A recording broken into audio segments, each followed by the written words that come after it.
Welcome to America's Cannabis Conversation, where you can hear experts from all facets of the cannabis business as to what's happening in this exploding industry. Keep yourself informed. Join the conversation. Hello and welcome to America's Cannabis Conversation Quick News. I'm your host, Dan Perkins. Providence, Rhode Island. The Rhode Island governor puts marijuana legalization plan in the budget days after lawmakers file a competing plan. The governor of Rhode Island on Thursday unveiled his budget proposal for the 2022 fiscal year, and it includes a plan to legalize marijuana in the state. The move comes 2 days after legislative leaders introduced their own bill to tax and regulate cannabis sales. While there are a number of differences, the lawmakers and administration officials signaled they intend to work together as they move through the process. Governor Dan McKee's proposal calls for 25 marijuana retailers to be licensed each year in the first 3 years of implementation. Those would be awarded on a lottery basis, but 5 would be specifically given to minority-owned businesses, a category that also includes firms run by women, and additional licenses would be issued for the future based on demand. Sales could begin in April of 2022. The plan calls for a strictly regulated legal market for adult-use marijuana that is anchored in principles of equity and public health and safety, an executive summary from the budget proposal says. Prohibiting the possession, cultivation, and sale of cannabis to adults has proven to be an ineffective policy for the state of Rhode Island. The text of the legislation itself states, quote, "In the absence of a legal, tightly regulated market, an illicit cannabis industry has thrived, undermining the public health, safety, and welfare of Rhode Islanders. Regional and national shifts in cannabis policy have increased access to legal cannabis and marijuana products for Rhode Islanders in other states, the sale of which benefits the residents of the providing state while providing no funds to the state of Rhode Island to address the public health, safety, welfare externalities that come with increased access to cannabis, including marijuana. Cannabis sales would be taxed at 17%, which includes the state's 7% sales tax and a special excise tax of 10%. An administrative official said on Thursday that the wholesale tax would also be applied, and the estimated would amount to 3%. The governor also included a call to create a weight-based excise tax, marijuana cultivation. Washington, D.C. Key congressional chairman plans to refile federal marijuana legalization bill this year. The chairman of the House Judiciary Committee confirmed on Thursday that he will be reintroducing a bill to legalize marijuana and promote social equity this year. Chairman Jerrold Nadler, Democrat of New York, made the announcement in his opening statement during the Judiciary Subcommittee on Crime, Terrorism, and Homeland Security hearing that broadly addressed federal drug policy. He said that this session, he will again file the Marijuana Opportunity Reinvestment and Expungement, or the MORE Act. The bill passed the House in a historic vote last year, but did not advance in the GOP-controlled Senate. Nadler said that the legislation will remove marijuana from a Controlled Substance Act and to provide restorative justice for communities that have been disproportionately impacted by the war on drugs. Advocates have broadly cheered the bill's passage, even if the vote proved more symbolic than practical given Republican opposition. But now, with Democrats in control of both chambers of Congress and the White House, reform activists want to see certain changes before the cannabis legislation goes to the floor again. Specifically, they have taken issue with the provision that was added in the last minute before the House action required a federal permit to operate a cannabis enterprise, along with restrictions that could ban people with prior marijuana convictions from being eligible. Lawmakers have signaled that those components would be removed the next time the bill is introduced. The Senate hearings. Biden pick for top Justice Department role backpedals on decriminalization of drugs. Drug policy advocates were encouraged when President Joe Biden nominated a civil rights activist with a history of supporting policies like marijuana legalization and broad decriminalization of other substances to the top Justice Department role. But they were sorely disappointed this week when she backpedaled on the issue, saying she's not too proud to admit the policy shift. When questioned by GOP BJP senators at her confirmation hearing. Vida Gupta, who has worked in the Justice Department during the Obama administration in addition to serving top positions at the ACLU and NAACP and the Leadership Conference on Civil and Human Rights, was selected by Biden to serve as the Assistant Attorney General. The news was celebrated by advocates who felt that having someone who had that background and who has promoted progressive drug policy could translate it into reform. But when pressed on her stance on the drug decriminalization by 3 Republican members of the Senate Judiciary Committee on Tuesday, Gupta said she no longer supports the policy. She did say in response to other Democrat senators, however, that she still believes that racial disparities in marijuana enforcement are a national problem and there should be alternatives to incarceration for low-level drug offenders.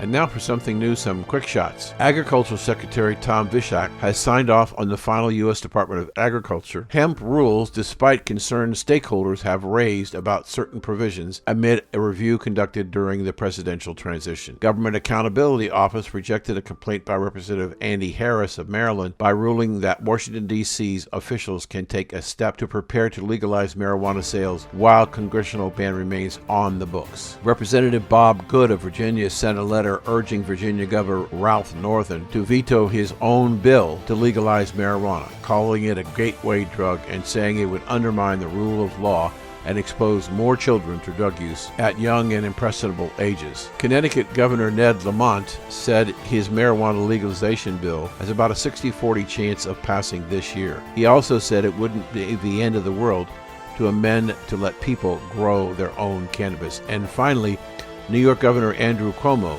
mounting list of scandals, could give added momentum to marijuana legalization plan that leading lawmakers are proposing as an alternative to the governor's own relatively restrictive measure. This has been your America's Cannabis Conversation Quick News. I'm Dan Perkins.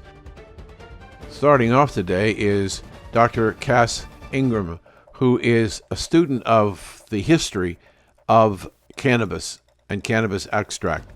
He says it goes back tens of thousands of years, and it was used for medicinal purposes back then. Great interview. Now we have Jordan Tishler, our cannabis doctor on call, who will be talking about the pandemic and the effect on his practice and how he and his patients have coped with the pandemic. In our third spot, returning to the program, is Dr. Stephen Schmitz, who is an MD, and he is the co-founder of Supplement Safety Solutions. He's going to talk about what he thinks is happening now with the viruses and the vaccinations. And what do we do about the fact that 130 nations out of 195 have no vaccinations? In our final slot is a new guest, Rachel K. Gillette, who is the partner in charge of the cannabis business operation for their law firm. With the continued expansion of the cannabis business, she feels that potential investors need to be aware of the challenges and uniqueness of the cannabis business. So let's join the conversation. Welcome back to the conversation. This is Dan Perkins, and we have a very unusual guest, Dr. Cass Ingram, whose specialty is cannabis. And I asked him before the show, I said, Doctor, what is the thing that you want to talk about more than anything else about cannabis? And he said something that I've not heard many people talk about, and that is he classifies cannabis as an herb. So, Doctor, welcome to the conversation. And you betcha, yeah. Mm-hmm. Talk to me why classifying it as an herb is important to you. It is because 10,000 years ago they found some stone, drawings or whatever, and the primitives were raising cannabis for medicinal use as a medicinal herb. And whether it's the pot kind or the kind for, industrial hemp rope, it has certain properties as a herbal medicine. It's one of those unusual things that grows pretty big. It can grow 8 feet, 12 feet when you raise it in a farmland, but it's still herbal. So it's unusual because I've been doing this show for a year and a half, and you're the first person that I've ever talked to on the show that looks at cannabis as being, and I use my words, not your words, and you can disagree or agree, an all-natural herb that has great medicinal purposes. Well, if you just look at the history, you have no choice. You've got the ancient Egyptians that used it in surgery and childbirth to reduce the pain. They weren't taking it to make the child addicted to marijuana or the woman. It was just as a drug. They used it for nervousness, agitation. And the ancient Greeks made a medicine from cannabis so that you couldn't feel the scalpel much when they cut people open. Then you have the Islamic Empire. They figured out how to make a drug from it. I don't know what they did, boiled it and saturated it. But that drug was so effective, and it was cannabis, that you couldn't feel anything for 1 week after a surgery, so they did it so that people wouldn't feel pain. You see, so it was used. Not that many people were sitting around stoking and smoking back in 500 BC, right? If you say so. Yeah, and I mean, there was that Mongols were in the 1200s were really heavy into marijuana smoking, but you also have the issue, as we talk about in the cannabis here, of the Indians, the Indo-Pakistani area. They really did a lot with cannabis for different diseases, so much so that the British, when they conquered that area, decided to make a drug from marijuana or from hemp, because the Indians were getting just different health benefits: nervousness, anxiety, paralysis, seizures, and insomnia, pain, chronic pain. They were seeing some results. The British guys, the doctors. So they made a medicine out of it. It was in every doctor's black bag, cannabis indica, back in 1910 or 1890. What happened? It disappeared.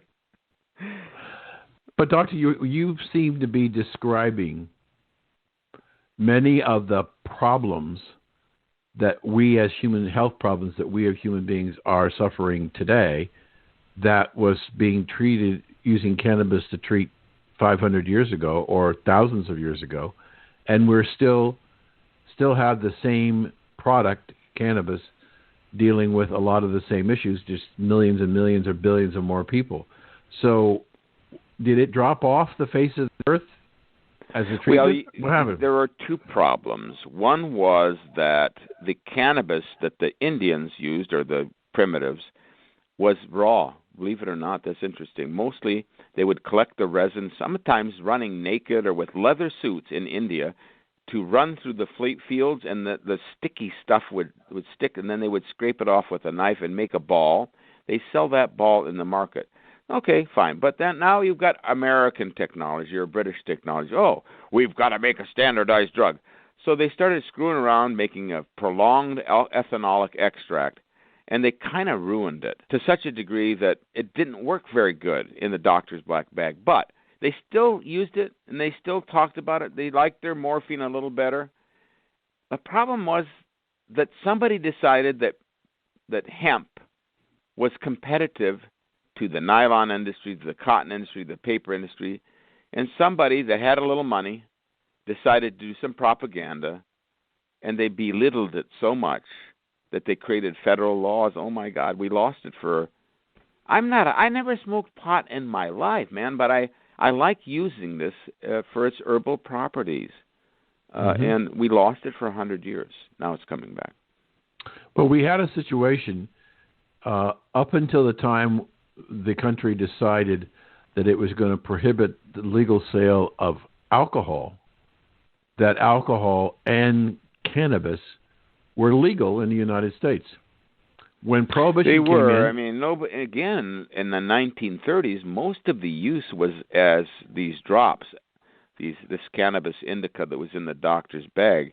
There wasn't that much smoking. You had this clinic in France called the Hashishans, and they smoked it to think that smoking would help they were authors. It was going to help their intellect. Then they decided it's addictive and it's a problem. It's going to ruin your brain. They quit it, the Club des Hashishans. But we didn't have the big problem here. And we could have controlled that problem and kept it on the market. But no rope hemp. No, hemp was a threat. Henry Ford made a car from hemp. You know, and even to this day, car doors have hemp fiber. And it was a threat to the cotton and the nylon industries. So they got rid of it. Yeah. They just So destroyed when they passed prohibition, they made both alcohol and cannabis illegal. But when they repealed prohibition, they repealed the alcohol portion, but they left the controls on cannabis. And that's a good point. That's a really good point, because you cannot compare the damage that alcoholism does to our civilization to hemp. You just look at the violence in a home. Look at the violence at a bar, violence on the street, and how commonly people are inebriated and they can't think straight on an airplane. It's not that they would have been violent, but for the alcohol. So even just and the damage with cirrhosis of the liver, with brain damage, with cardiac attacks. You know what the number one cause of stroke is? It's alcohol. Alcohol consumption in a person particularly under 70 years old. So a lot of damage. If you wanted to prohibit something, you'd take a look at that probably. Smoking. And so what we wound up with a drug in the positive sense that had been tested for centuries of providing relief, made illegal, criminalized it, and now, probably 75 years later, we're slowly working to decriminalize it. Slowly, after we see 150,000 a year dying from opiates, I had a guy. He was on OxyContin. I gave him hemp extract, something called hempanol super strength. It was, regardless.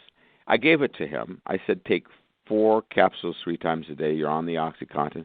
The guy ditched the drug. He was an arborist who was in a tree, and he was trying to prune a tree at 50 feet. I don't think that's too good of an idea. He fell out of the tree.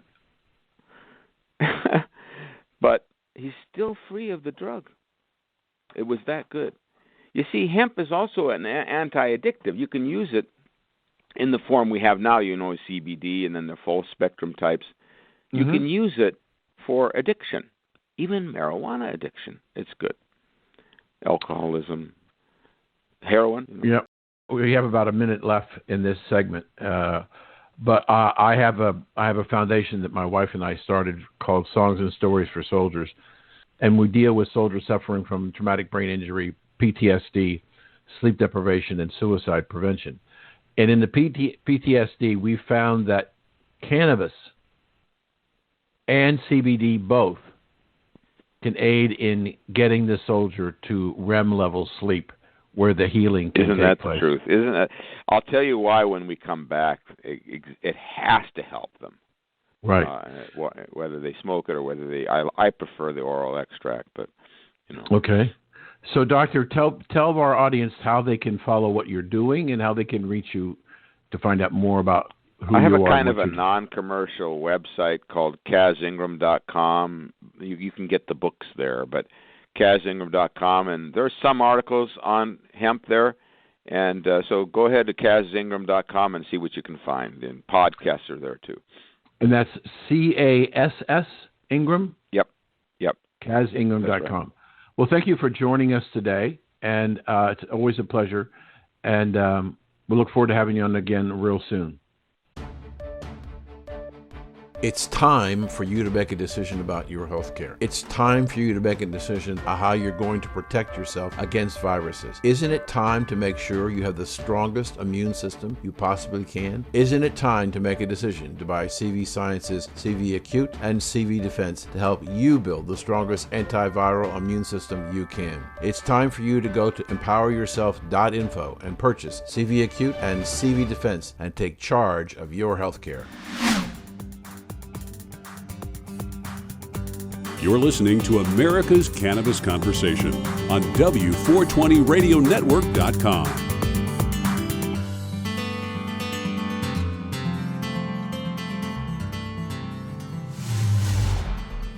Welcome back to the conversation, and joining us today is one of our favorite guests, Dr. Jordan Tishler. He's our cannabis doctor on call, and we haven't had him on the show in a couple of months. There's a lot of things going on in his life, especially with the restrictions. Dr. Jordan, welcome back to the program. It's a pleasure to have you. Oh, thank you. It's great to be back. Thank you. We want to talk so our audience can understand how the pandemic has affected your practice.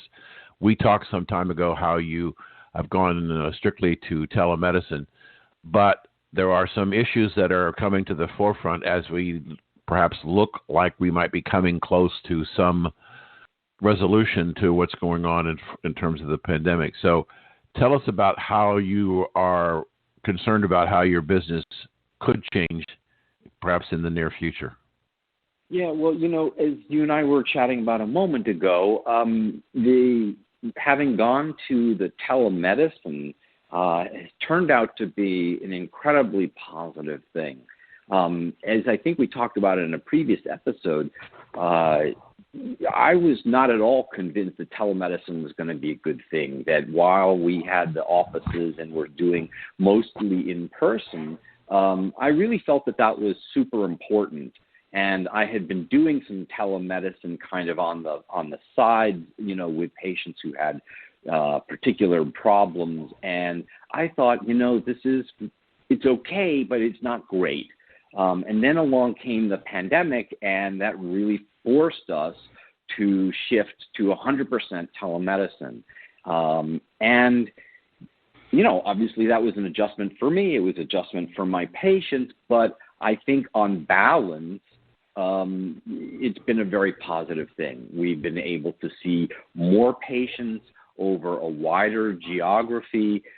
It avoids their having to drive in and in some cases find parking. Certainly many of my patients are physically hampered so that they're, driving in and finding that parking, and just the whole schlep of it is particularly difficult for them. My practice partner pointed out to me this morning that many of our patients are immunocompromised. So again, not bringing them out into public is a good thing, unrelated to COVID, but just sort of in general. So I think that those things are very positive. I definitely miss sort of being in the same space with my people. But I think that the pros actually outweigh the cons. And I think I mentioned in a previous episode that even, one of the unexpected nice things with telemedicine is that you really get to see people in their homes where they live, and you get to see kind of, more about their lives and more about them in their sort of, I hate to say, natural habitat. And I had this one example that was particularly notable where I was talking to a young woman who unfortunately had breast cancer, and she was sitting at her kitchen island while we were conversing. And as we were talking, her 5-year-old son crawled up on her lap and said, "Mommy, I need hugs." And I think that was priceless, and I wouldn't get that if she had to come to the office. Right, no. So on balance, I think it's a good thing. But you now have some concerns about how that may come into jeopardy based on the laws in Massachusetts and some other states. Tell us about that. Yeah. So, most of the states have enacted their laws with an eye to the ways in which the cannabis medicine practice is a little bit different from sort of other areas of medical practice. And in particular, because of this idea of a recommendation or a card or something like that, we've seen the evolution of large group medical practices that don't really actually practice medicine. They just dole out cards and collect a fee. And we call those card mills. And it's very unfortunate because they're not taking care of their patients. They're just sort of taking their money and giving the card and then leaving these poor patients to fend for themselves. And usually that means talking to a bud tender who will make plenty of recommendations, but usually not based on medicine or science. So I can understand why states like Massachusetts have had a wary eye on the way this has, could be practiced. But in reality, so one of the ways the states have addressed this is by requiring that every patient have at least an annual in-person physical exam. And so that's what's written into the Massachusetts law, and it's written into a bunch of other states' laws. There are some other states that have a different way of approaching the same problem, which is kind of actually worse, but I can, again, understand sort of where they're coming from. Right now in Massachusetts, we're doing telehealth because under the state of emergency, the commission waived that aspect of the law, but it's pegged to that state of emergency. So when the governor decides to rescind it, then the question is what happens next? And there are various groups that are sort of out there lobbying to maintain this telemedicine practice. And I, have a letter written to the commission that I'm just waiting to send once I've gotten to know the new commissioners that we have a little bit better. But that's the concern here. And I think that, it would be a shame for us to lose all of the benefits of telemedicine over these concerns, although I actually do admit that those concerns are real. The flip side is that before the pandemic, when that requirement was in force, it doesn't seem to have stopped the card mills in the least. So clearly the intention of the law and the actuality are not really that connected. And it seems to me that what needs to really happen is that we retain telemedicine and we find some other guardrail, to use the terms that the lawmakers use, to keep control over these people who are not practicing medicine and who are just sort of essentially behaving, I would say nefariously. Yeah. We have here in Florida, I live in Southwest Florida, and one of the biggest practices in Florida here is Millennium Physicians, and I think there's 250 doctors in the network. Wow! And they're doing regular good old television advertising and promoting telemedicine as a better way for treatment, and they're very convinced. They still have their local offices and the local practitioner, and you can go see them, but they're encouraging people to adopt the telemedicine model. So in your case, where you got a special exemption, the regular general practitioner doesn't have any of those restrictions, I guess. That's true. If you're just practicing primary care or something like that, then there's no requirements whatsoever with regard to sort of the type of office or lack thereof. In the thing in general medicine is that there are certain kinds of medicine that are really amenable to telemedicine. A sort of basic, check-in with your doctor, there are certain things you can't really do at home at the moment. Like, they can't take your height and weight. They can't take your blood pressure, those sorts of things. But there are also ways around that. Like you could go in to an office or some maybe even like a CVS or something, the week before to have those things measured, and then those would be reported back to the doctors, and then you see them by telemedicine. Psychiatry or any kind of mental health service, doing that by telemedicine is brilliant because it's just that much easier, and we do those kinds of visits, fairly frequently. Some people see their mental health providers several times a week. So again, eliminating having to drive in and park and all that sort of thing is great. And, with mental health, there isn't a laying on of hands in the same way. Right. On the other hand, it's really hard to do surgery by telemedicine. There are just some forms of medical practice that, are physical, and, you can't be an orthopedist and examine somebody's knee or their spine without putting your hands on their body. And so we're going to have that kind of hybrid model that it sounds like Millennium has ironed out, and that's good. I think it's a great thing. Right. Absolutely. We got about 2.5 minutes left. I wanted to ask you, if you look at this telemedicine, have you had any of your patients object to it? No. I have had two things happen. One is I've had patients not be able to cope with it. That is to say, I've had a number of folks who tend to be on the older side, simply not be able to figure out Zoom.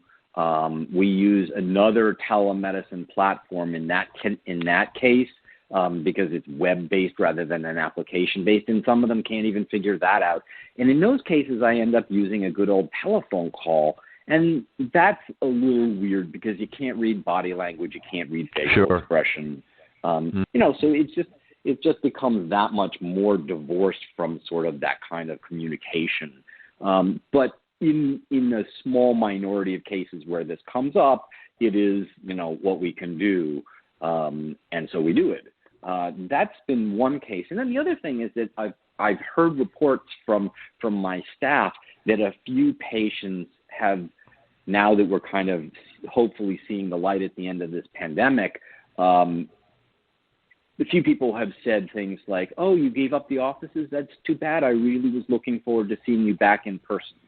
And, I can't argue with that. I think that's great, and I would love to. I mean, many of my patients are people who I would love to sit around and have a cup of coffee with. And so I kind of do miss the physical office in that way. So thinking forward, it may turn out that we get an office and that we figure out who needs to come in and who doesn't need to come in. We see patients multiple times a year, but maybe we would see them physically once a year and then multiple other times virtually. I think that a lot of that is to be worked out, in the future. Well, unfortunately, Doctor, we're out of time. Tell people how they can follow you and get in touch with you. Great. My name again is Dr. Jordan Tishler. My practice is called Inhale MD, and you can find us on the web at inhalemd.com.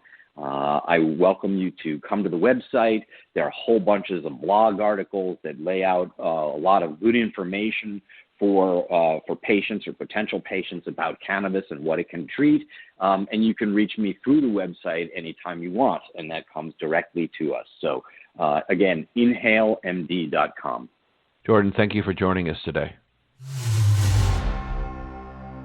Hello, this is Dan Perkins from America's Cannabis Conversation, and I'm here to talk to you about CV Sciences, the company that developed the immune system support products called CV Acute and CV Defense. One of the questions I asked the company was, how safe and effective are these products? Recently, I interviewed Stuart Tonk on my show, and here is his response to my question. Science supports it. CV Acute and CV Defense are backed by research cited by the World Health Organization for immune system challenges.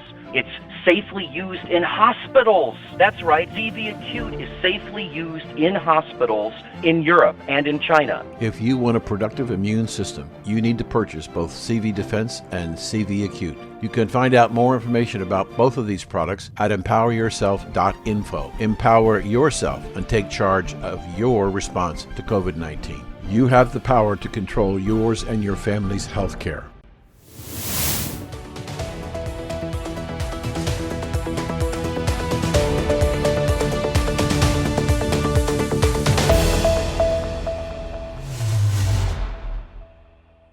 Welcome back to the conversation, and joining me for a follow-up visit is Steve Schmitz, Dr. Steve Schmitz, who's been on our show several times.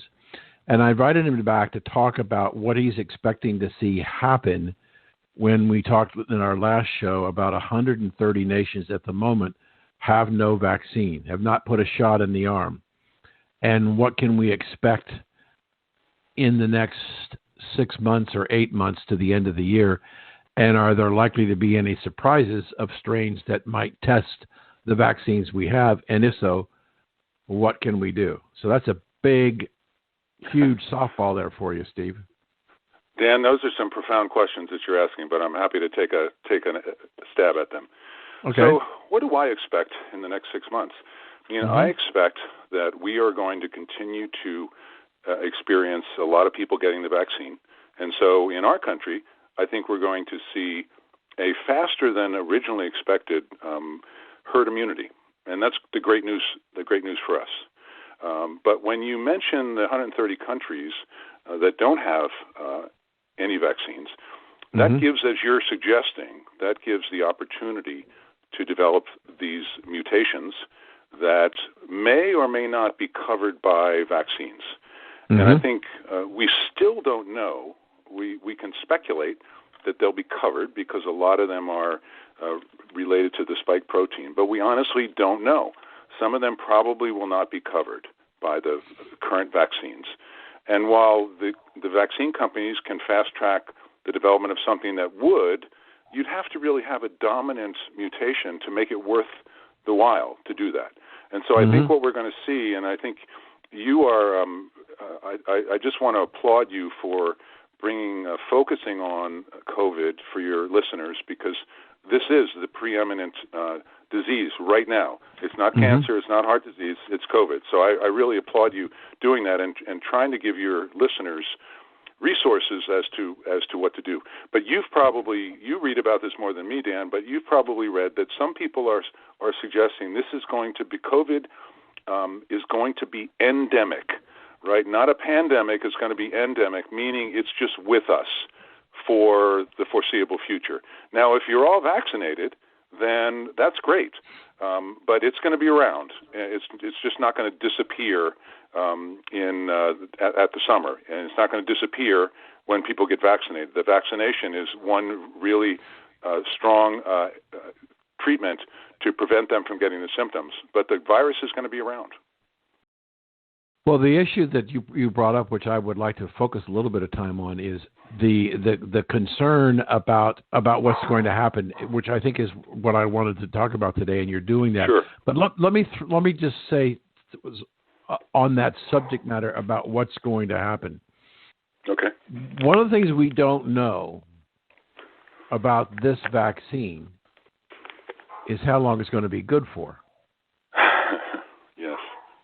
And so we won't know how long until we get there. And when we get there, we may be looking at hundreds of millions of people that may have to be vaccinated again, Steve. Absolutely. Yeah, go ahead. Excuse me. And you've got 130 nations that haven't got the first one. If we develop a second one, because the mutation has been so strong outside the United States unchecked, it could be much more deadly than what we had in the United States with the original COVID-19. I'm concerned that we don't find ourselves being complacent about our health care because we've got a shot. I mean, look at what happened in a matter of 1 week's time. 1 week ago, Dr. Fauci told us that even though Grandma has had both shots, she could still get the virus in her nasal passages. I'm saying, wait a minute. Then 1 week later, the CDC comes out yesterday, Monday, and says it's okay for Grandma and Grandpa, if they've had both of their shots, to go visit their grandchild who has had no shots, and they can take their masks off. So, I mean, listen to this, the same organization in a week's time, and then they're saying, but our numbers have plateaued to 60,000 new cases a day. They haven't really gone down. So the confusion that's out there for the American people is just mind-boggling.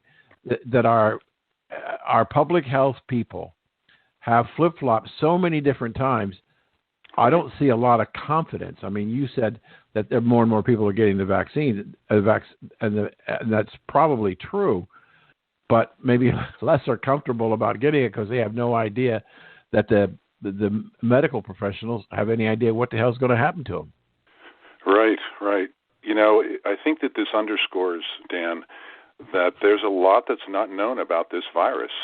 This is the biggest public health crisis in the last 100 years. And despite a huge amount of science that's being directed to that, and in the scientific literature world, virtually all the articles are free. So they're posting them so that other professionals can see their work as quickly as possible. But despite that, there's still not great agreement. You know, I think that what's clear is that you want to be vaccinated. You still want to socially distance. You still want to wear a mask. I expect, this is just me, my opinion, I expect I'm going to be wearing a mask for another year. Now, I got the Pfizer vaccine, so based on statistics, I should be 95% immune. But you made the phenomenally good point that we don't know how long that's going to last. Right. I'm anticipating that we're going to need a booster, but we don't know when that's going to be. You know, that was a problem. That's both the curse and the blessing of the rapid development of this vaccine is we really didn't look at how long immunity lasts, and are there certain populations? I think you suggested the elderly may be at higher risk, and that's probably because as we get older, our immune system is not as strong as when we're younger. So I think there's a lot that's not known, but I think, you know, we're going to just continue to vaccinate people. And I think to your earlier question about the 130 countries, that is a real problem. That is a real problem because mutations will develop when the infections are happening. If you don't have very many, if you have herd immunity, then what that means is not many infections are happening. So the likelihood of a mutation is down. In a country where there's no vaccine, the likelihood of a mutation goes up. When we first talked several months ago, we talked about the frustration of the American person about what to do, and the idea that they had no clue. They didn't know whether they were going to get the vaccine or not. Some people were telling them they should, other people were telling them they shouldn't.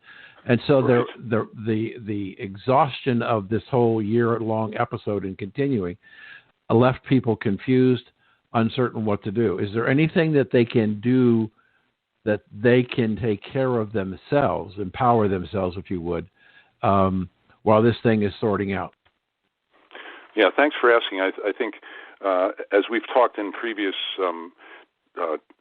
sessions, your immune system is kind of at the base of what happens when you are exposed to a virus, whether it's the flu or the COVID virus, any bacteria. Your immune system is what responds to that. And so what we've talked about, and I know you're a big fan of, is taking supplements that boost your immune system. And so I'm aware of the company CV Sciences based in San Diego that has recently launched a couple of very interesting products. One is for the treatment of viral conditions. It's called CV Acute. That's something you take at the onset of a fever, sore throat, scratchy throat, cough. And then there's another called CV Defense, which its name says it. It's really defense against bacterial infections, defense against viral infections. And it has both of these products have ingredients that have been tested in clinical trials that have been shown to enhance the immune system. I have a true story to tell you about what you just said. A good friend of mine got viral pneumonia, and I called one of my doctor friends, one of your friends, and I said, he's got been diagnosed with viral pneumonia, and the doctors are saying, well, there just isn't anything we can give him. And I said, could we encourage him to go buy the CV Acute, since it works for both viral and bacterial infections? And the first thing the doctor said, well, first of all, I know it's all natural, so it's not going to hurt him. And so I called him and told him where to go buy it at empoweryourself.info. He bought it, took the first day's dose, was all, and he called his doctor and told him about what was going on with his symptoms. He said, it's unbelievable. And he took a second day's dose, and he was so much better, felt so much better that he didn't even bother to take the third day's worth of dose. So, you know, and I said to him, I don't know whether this is going to work or not, but it's something that because the doctor said you just have to let it run its course. And I've heard that happen. I had viral pneumonia, and I had a terrible bedridden case of it for weeks. So it gave him something to deal with this virus that was attacking him with pneumonia. And I think that's important that you know we can get sick from more just than coronavirus. We can get sick from pneumonia and other different things. And having an antiviral product like what you mentioned could be beneficial to have in your medicine cabinet. Absolutely, and that's a great story. And it's not a lone story. And this is what we call an N of one or an anecdotal story, but it's a powerful one. And right. This CV Acute, the ingredients in there have been used extensively over the last 50 years. It's got 3 authentic, well-researched herbs that have been part of Chinese herbal medicine and traditional Chinese medicine for decades. And so it's actually been studied in populations, and it's been shown to decrease viral infections, bronchitis, and pneumonia, and it's got antiviral, antibacterial, anti-inflammatory, and anti-fever qualities. Wow, amazing. Well, unfortunately, Dr. Steve, we're out of time. So tell people how they can get in touch with you. Sure. You could get in touch with me at Dr. Schmitz at supplementsafetysolutions.com. And if you want to buy some CV Acute or CV Defense, just go to www.cvsciences.com. And if you want to learn more about the product, you can also go to empoweryourself.info. So thanks for joining us today, and we'll have you on again soon. Dan, thanks for having me on. I greatly appreciate it. Stay well.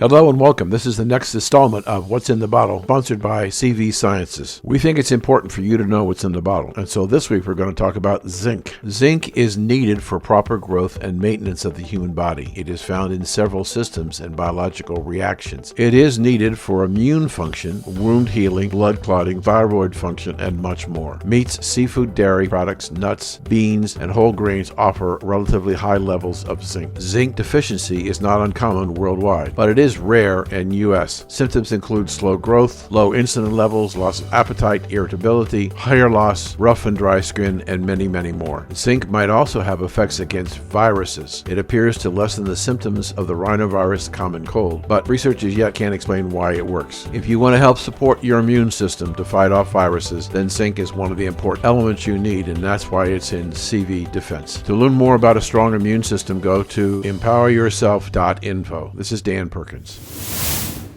Welcome back to the conversation, and joining us today is an interesting person, Rachel K. Gillette. She is the chair of the Cannabis Law Practice of Greenspoon Martyr LLP out of Denver, Colorado. Welcome to the conversation, Rachel.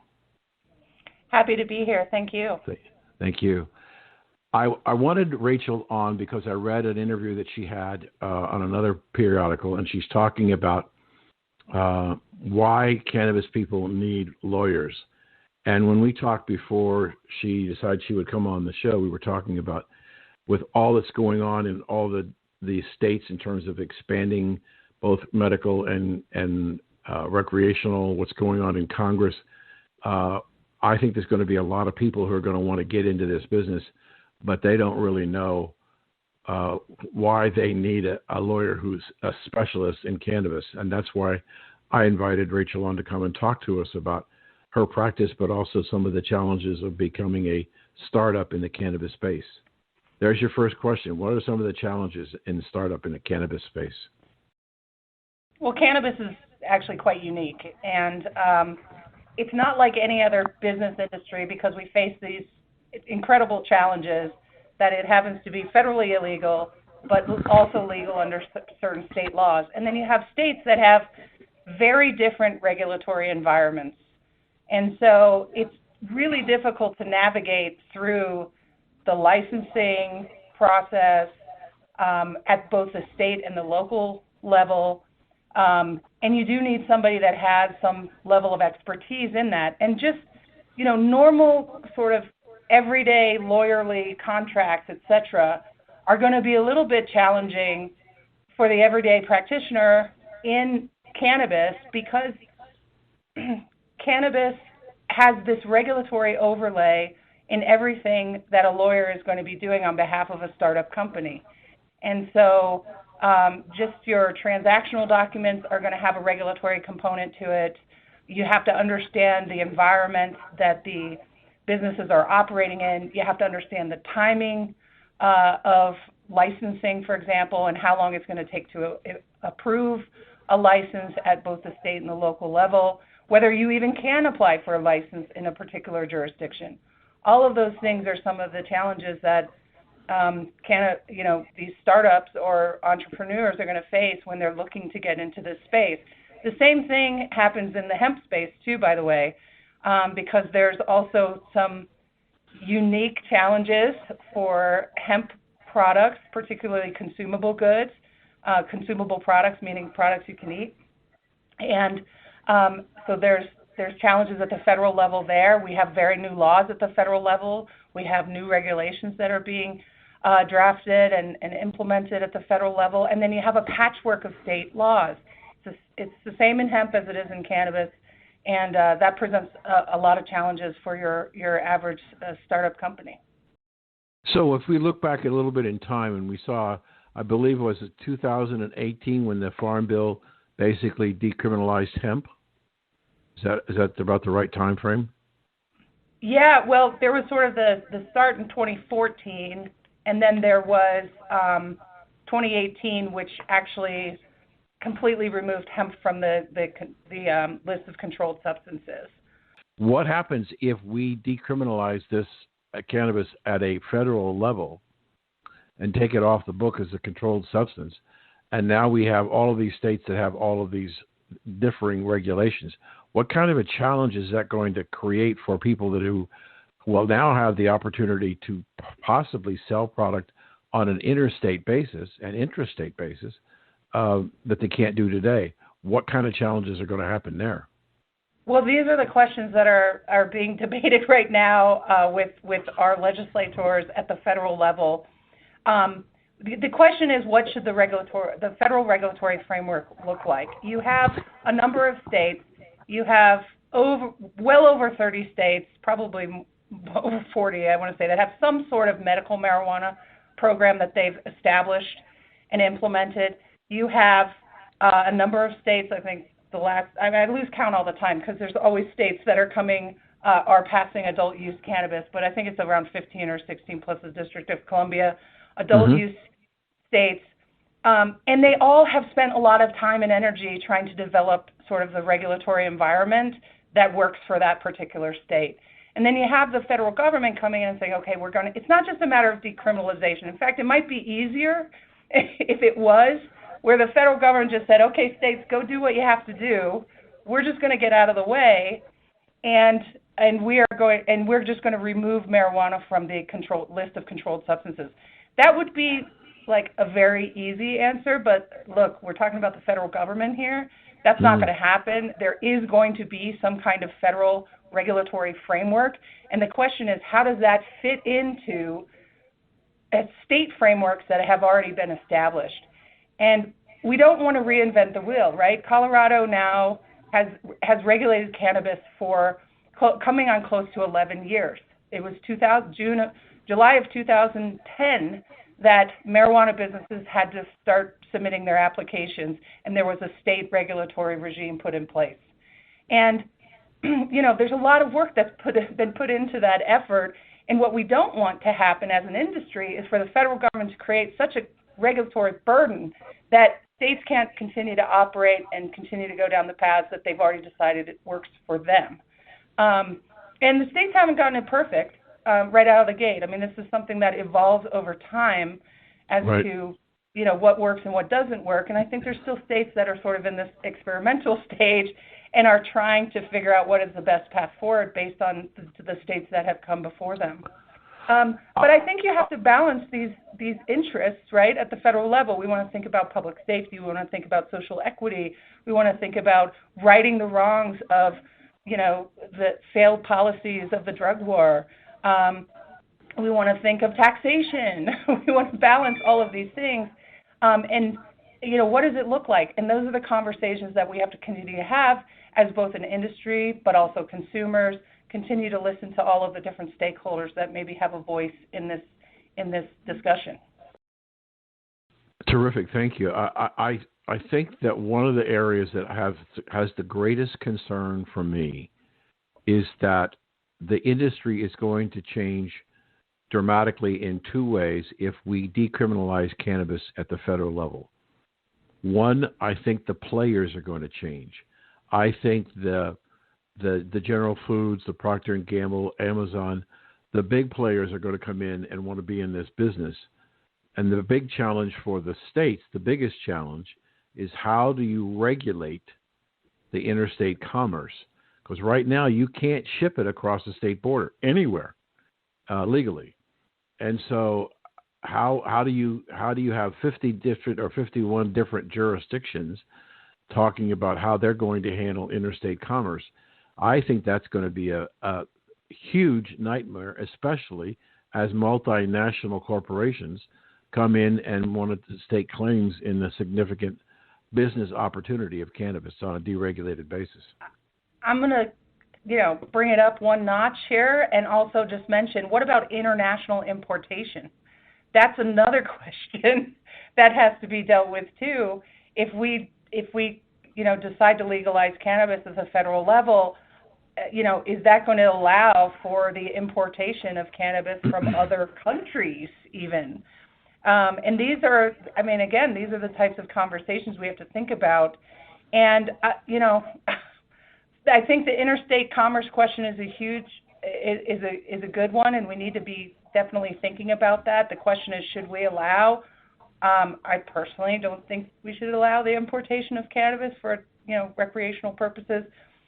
Now, I don't know if things could change. I mean, it's just such an interesting concept that we're really starting. It's just sort of this starting anew. What does this look like? There's so many things that legislators have to think about, and I really think our approach from the federal level needs to be measured. I don't think we can do everything all at once. I think we have to take it step by step, the same way states have. What do we need now? What we might want to change in the future? What do we need to think about going forward in year 5, year 10, et cetera? But we do need to be forward-thinking as an industry and as a country and as a state to think about what this looks like. And honestly, I think I kind of like the idea, and I've always loved this idea, and I think Colorado did this right, of thinking about local control, and that local communities can determine what's best for their communities. The same thing happens on a state level, with states, right? States determine what's best for their communities. And, my hope is that the federal government will allow states to continue the work that they have put into the legalization of cannabis and the regulation and taxation of cannabis. I don't think we have all the answers, but what I don't want to happen is for us to just, not take a measured approach when it comes to federal legalization, because there are so many things to think about. Yes.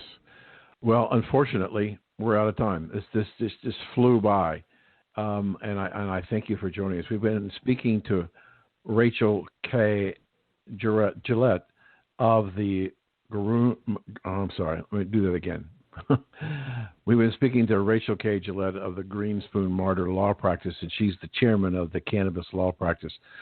Tell us, Rachel, how can people get in touch with you and follow what you're doing in the cannabis area? Sure. They could go to gmlaw.com and search for my name and look up kind of what I do and what experience I have. I've been working in the cannabis industry for 11 years now exclusively, and I really love what I do, and I'm happy to talk with all sorts of entrepreneurs that are interested in this space. And you can talk to people all over the country, not just in Colorado? Yes, sure. Wonderful. Good. That's good to know. Thank you for joining us today. It was a very interesting conversation. It really went by fast, and we'll have you on again soon. Thank you. Introducing CV Defense for daily immune support with PEA. PEA backed by 6 double-blind clinical trials. Reishi mushroom extract. A proprietary blend of immune-supporting ingredients. non-GMO, gluten-free, vegan, exclusively from CV Sciences. Go to empoweryourself.info. Thank you for taking part in America's Cannabis Conversation. To hear this show in its entirety or to hear any of our archive shows, log on to americascannabisconversation.com.